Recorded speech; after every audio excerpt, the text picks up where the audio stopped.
Well, okay, so that went beyond where I thought we were going to go. I thought we just, talk a little bit about Mar-a-Lago and all of that.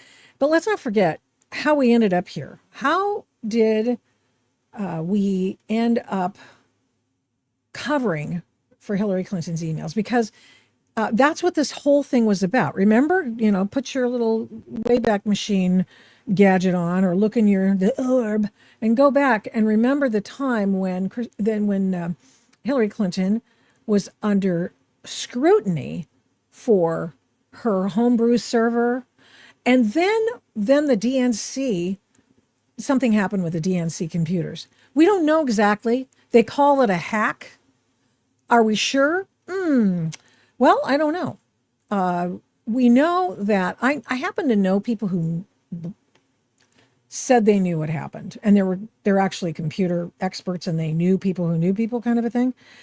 And they said, contrary to what the FBI said and CrowdStrike said, that the emails at the DNC, which are not to be confused with Hillary Clinton's deleted 30,000 emails and the fact that she used another company to get rid of and destroy her hard drive. The DNC stuff was exfilled from or uploaded and put on some sort of, I'm told, put on a thumb drive. That it never went out of the building. They did not technically get hacked. And then FBI chief Jim Comey.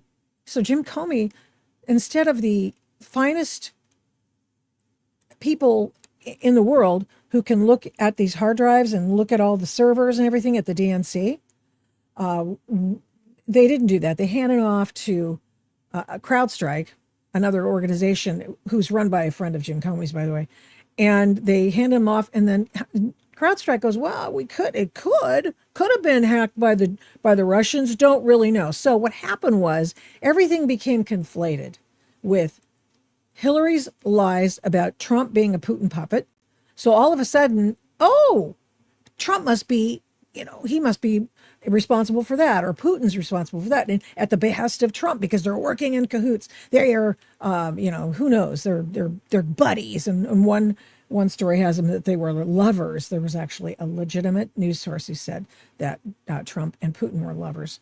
Okay, so this, I know you're not, I don't believe you, Victoria. No, I got this. Thanks to Matt Taibbi for pulling this one out. Look at this. Trump and Putin, a love story. The attraction is mutual, but history shows who's really using whom. And of course, check out this. Look at that picture. It's kind of what's going on. Let's just be honest. What they alleged, and so people were willing. It was so dumb. People were willing to say anything, do anything, right, in the name of let's get Trump. So then you have the homebrew server. And so Hillary Clinton she had like zero effort to hide her emails and all that stuff.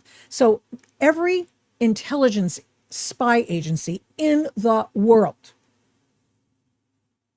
looked at her server. So you've got that one, and then you got the DNC WikiLeaks thing. Those DNC emails that were spirited out of the computers at the DNC, which is the Democratic National Committee, they made their way online, a WikiLeaks outlet. And so, believe him or not, Julian Assange said it wasn't the Russians that did that, gave them the information. It was somebody else. So everything became conflated. It was all Russia's fault. Putin went in after everything, and we were hacked.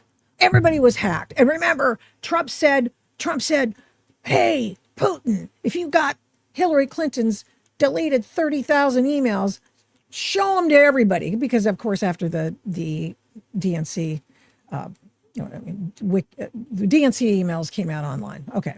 Which and that's when Bernie Sanders learned that the DNC was working exclusively for Hillary. That's when Debbie Wasserman Schultz had to leave as the DNC chair. because they were all in for Hillary and they weren't giving any additional or equal support to Bernie Sanders, the socialist. But I did notice, and maybe it's just me, maybe I just, Bernie ended up with another mansion after this whole thing was over. So maybe that made him shut up or something. One never knows. One never knows. Okay. So you had that. And all of this was done in the name of Hillary Clinton trying to hide her emails. Here she is talking to Rachel Maddow. And one of the things that concerns me in the Mueller report is when it's written that they didn't investigate whether or not the Russian active measures actually changed votes or affected the outcome because they assumed someone else was doing that. Mm-hmm. Yeah, I'm just going to shut her up for a second because I can't handle much of her. But suffice it to say, she goes through this entire list of things of why she lost the election. And that interview is done in 2019. She knew she was lying to Rachel Maddow, and it's not, believe me, I know it's not against the law to lie to Rachel Maddow. I'm sure it happens to her every single day she's on the tube.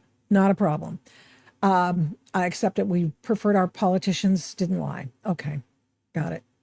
But she went on and on and on and on. She is still saying that the 2016 election was stolen from her because Donald Trump and Putin went together and conspired to steal all her emails, which that wasn't her homebrew server.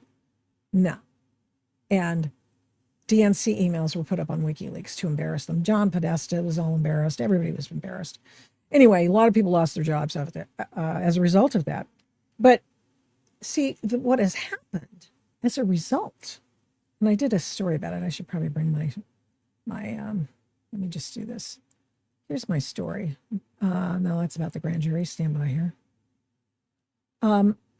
So what happened was, this is my piece last Friday in PJ Media. We found out that in order to cover for Hillary, there were a lot of interesting deals that had to be done. And one of them was the one I just spoke with Christina Bobb about. And that was the change in the rules and how in censorship came into play, how people were getting censored on every conceivable social media. And it was because they were still covering for Hillary Clinton. They were covering for her. They were lying. Barack Obama called on the intelligence committee or community to go back and do their intelligence assessment over again and bring him back one that said that Putin was all in for Trump. So he was the shot caller for the cover-up. Okay?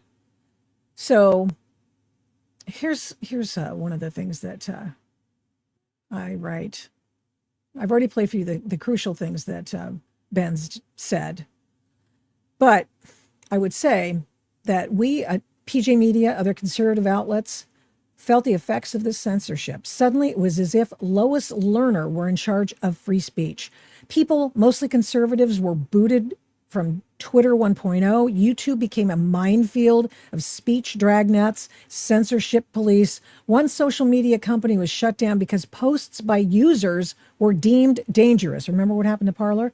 Suddenly, the news was sanitized to avoid getting canceled. The FBI began weekly meetings with Twitter and kept close tabs on other social media, such as Facebook. Misinformation, disinformation police called fact checkers were deployed to censor speech. That was their job. Entire university programs were set up to offer disinformation degrees, for lack of a better way to put it. Universities began getting fat grants to come up with ways to creatively censor words, phrases, stories that the woke mob refused to abide by. The deep state and intelligence communities used the media to pre-bunk stories they knew would reverberate through political circles and change votes before the 2020 election. And they did it anyway. That's what they did. An entire free speech cadre of people were stood up. Even the War College, and Benz talks about the Army War College being switched. Some of their curricula switched to accommodate the woke free speech censors. This is wrong, obviously. I don't need to tell you that. You know this. You know that this is wrong. But we suffered so much. Every single American suffered so those guys, every single American suffered to make it easier for Hillary Clinton's friends to cover up her criminality. That's what happened.